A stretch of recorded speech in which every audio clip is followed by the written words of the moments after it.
सभी भाइयों को प्रदीप सुदगण की ओर से राम राम, सत श्री अकाल जी। तो आज का वीडियो भाई एक स्पेशल वीडियो है। लगातार जो अपने चैनल पे जी सेल परचेज की वीडियो आती हैं, लेकिन आज की जो वीडियो है इसमें आपको बहुत महत्वपूर्ण जानकारी मिलेगी जी पशुपालन से जुड़ी।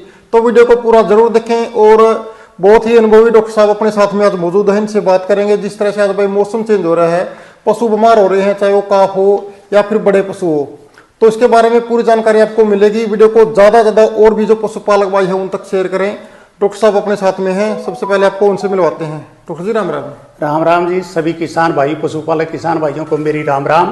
किसान भाइयों, मेरा नाम डॉक्टर सज्जन सिंह है। मैं केंद्रीय भैंस अनुसंधान संस्थान में प्रधान वैज्ञानिक के पद से सेवानिवृत्त हुआ हूँ और पशुओं के बारे में बहुत लंबा मेरा अनुभव है, विशेष रूप से भैंस पालन के बारे में।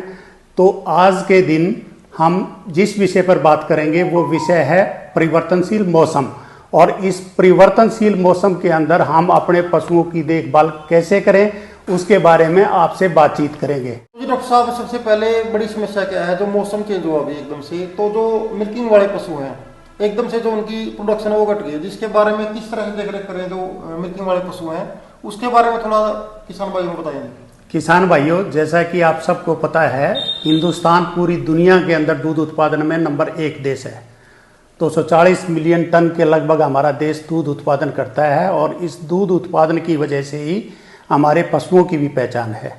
जैसा कि आप सब जानते हो, हरियाणा में मुर्रा नस्ल की जो भैंसें हैं ये पूरी दुनिया के अंदर प्रसिद्ध हैं और मुर्रा नस्ल की भैंसों का दूध भी सबसे स्वादिष्ट दूध माना जाता है। गाय का दूध हरियाणा नस्ल की हो, साहिवाल हो, जो हमारी देसी गायें हैं, उनका दूध भी पूरी जो हमारी दूध है उसके अंदर अपने किस्म का और स्वादिष्ट माना जाता है। और इस दूध उत्पादन की वजह से ही हमारी पूरी दुनिया के अंदर नंबर 1 की जो पहचान है वो है। अगर मौसम के बदलते हुए इसमें जो गिरावट आती है, वैसे सर्दी के मौसम में आमतौर पर ये देखा गया है कि भैंसों का और गायों के दूध के अंदर जो उत्पादन है वो बढ़ता है। लेकिन आपने देखा होगा कि एकदम से जो मौसम चेंज होता है ना, उसमें गिरावट के चांसेस रहते हैं, क्योंकि फार्मर को एकदम से पता नहीं होता कि अभी कैसे अंदर रखें बाहर रखें, क्योंकि कभी गर्मी होती है कभी सर्दी होती है। तो उसके लिए थोड़ा सा आप बिल्कुल मैं वो आपसे अभी उसी बारे में मैं आपसे बातचीत करूंगा कि आमतौर पर ये देखा गया है कि सर्दी के मौसम के अंदर भैंस और गाय में दूध की बढ़ोतरी होती है।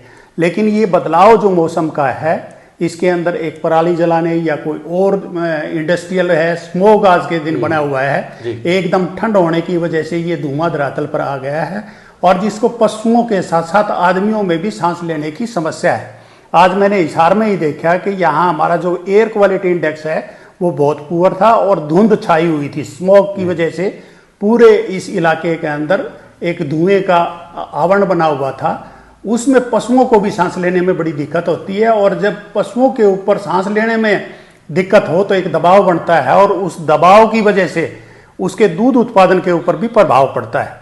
जी सर। दूध में ये जो बदलाव है मौसम का, इसकी वजह से दूध में थोड़ी सी गिरावट आकी गई है और इस गिरावट से जो दूध में उत्पादन में कम हुआ है उसे कैसे बचें। तो किसान भाइयों को चाहिए कि सर्दी के मौसम में जब ये मौसम शुरू हुआ तो दिन और रात के तापमान के अंदर एक बड़ा अंतर है, जिसमें पशुओं के स्वास्थ्य के ऊपर कुप्रभाव पड़ता है और पशुओं के बीमार होने की संभावनाएं बनी रहती हैं।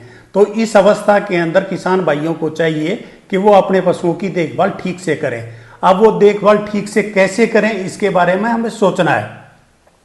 जब ज़्यादा गर्मी हो तो पशुओं को आप अपने जो है ज़्यादा धूप के अंदर ना रखें, और सर्दी जब रात के समय में, जैसा कि हमने पहले बताया कि दिन और रात के तापमान के अंदर बहुत बड़ा अंतर आया है, इस अंतर की वजह से सर्दी रात को सर्दी हो जाती है और दिन के अंदर गर्मी रहती है, जिसके अंदर एक ये तापमान का अंतर है पशु के स्वास्थ्य को प्रभावित करता है और पशुओं के बीमार होने की संभावना बनी रहती है। तो उसमें दिन में अपने पशुओं को बचा के रखें और रात को भी ठंड से पशुओं को बचा के रखें। और बहुत बारी पशु जो है ना अपना खाना भी छोड़ देते हैं। कई बार बीमार अवस्था के अंदर पशुओं के जो खान पान है उसके अंदर भी हमने बदलाव देखे हैं, और वो बदलाव ये है कि कई बार पशु बीमार होने की अवस्था में खाना पीना छोड़ देता है। उस अवस्था के अंदर खाने पीने में डॉक्टर साहब क्या स्पेशल कुछ उनको दिया जाए, या जो डाइट में कुछ चेंज किया जाए? बिल्कुल बिल्कुल, आपने सही सवाल किया कि पशुओं के खाने पीने के अंदर कई बार जब पशु जुगाली नहीं करता तो पशुओं को जुगाली करने के लिए हमें कोशिश ये करनी चाहिए कि अपने पशुओं को हम संतुलित आहार दें। बहुत सारी आहार आज के दिन मार्केट के अंदर उपलब्ध हैं, लेकिन किसान भाई अगर ये आहार अपने घर पर तैयार करें, जो सस्ते अनाज उपलब्ध हैं, जो खड़ उपलब्ध हैं किसान के घर के ऊपर, उनसे अपना अगर आहार पशु आहार तैयार करेंगे तो वो सस्ता भी रहेगा और अच्छा भी रहेगा। बहुत सारी कंपनियां हैं, बहुत सारे प्रोडक्ट हैं जो मार्केट के अंदर किसानों को भ्रमित भी करते हैं।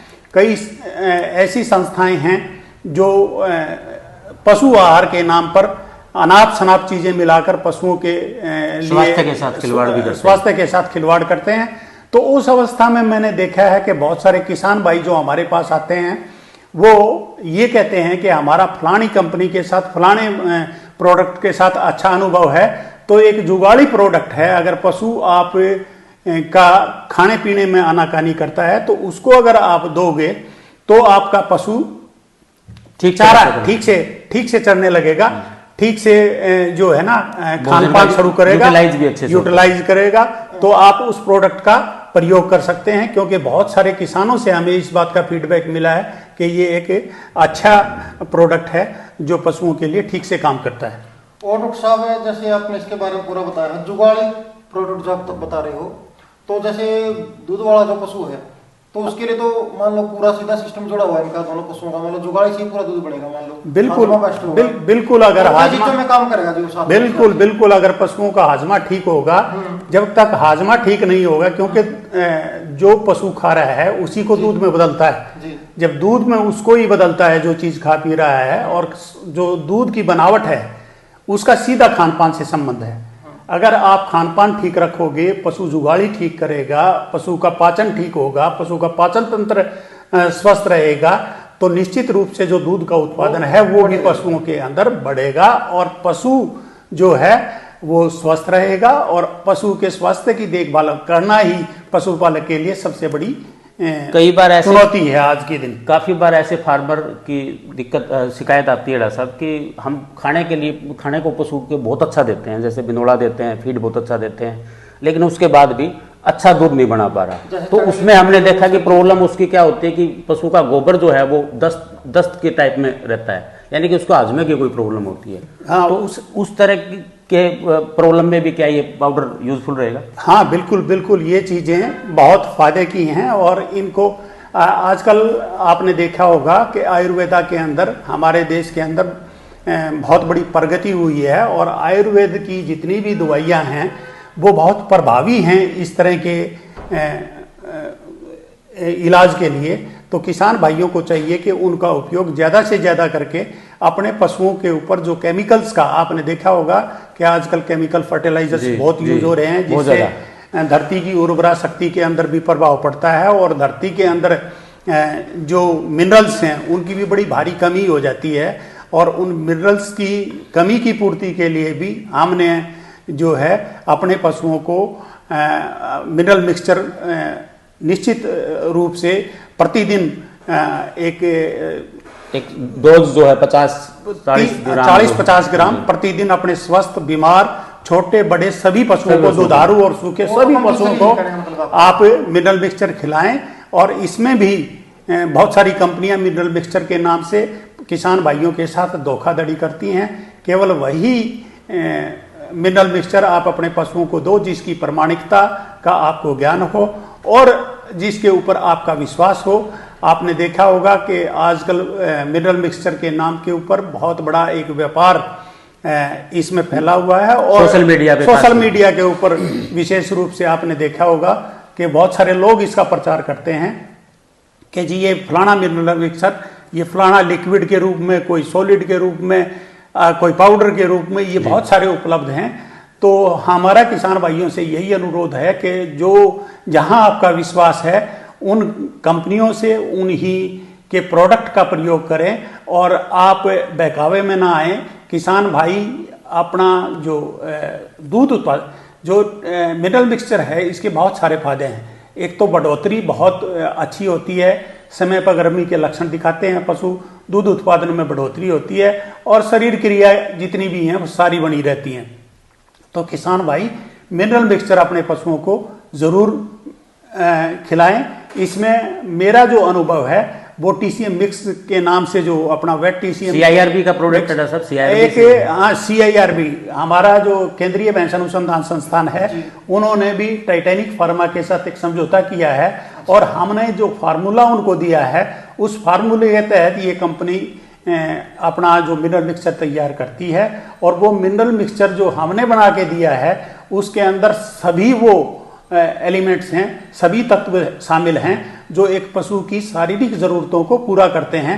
तो आप उसका भी उपयोग करके अपने पशुओं को इसका लाभ दे सकते हैं। जैसा कि मौसम में बदलाव हो रहा है तो उसमें खान पान का हम कैसे ध्यान रखें, उस बात के ध्यान रखने के लिए हमें अपने पशु का जो हम आमतौर पर जो चारा देते हैं उसमें प्रोटीन की 10% मात्रा को बढ़ा देना है। कंसंट्रेट राशन जो है, कंसंट्रेट राशन में 10% प्रोटीन बढ़ा दें। 10% प्रोटीन बढ़ाने का मतलब जो है ये है कि जो 30 से 35% हम उनको खल डाल रहे हैं उसमें 10 किलो 100 किलो के ऊपर अगर बढ़ा देंगे तो निश्चित रूप से जो पशुओं का स्वास्थ्य है और पशुओं के ऊपर जो मौसम का दबाव बना हुआ है उससे हम अपने पशुओं को बचा सकते हैं। दूसरा एनर्जी सोर्स, कार्बोहाइड्रेट। बेसिकली जैसे प्रोटीन किस चीज से और ज्यादा उनको मिलेगा? और कोई हरा चारा, क्योंकि सर्दी में तो हरा चारा भी स्टार्ट हो जाता है। हरा चारा और सूखे चारे का हमने एक संतुलन बनाना है। हरे चारे के साथ साथ सूखा चारा, क्योंकि अगर अकेला हरा चारा हम अपने पशुओं को खिलाएंगे तो दस्त लगने की संभावनाएं बढ़ जाती है। बिल्कुल सर।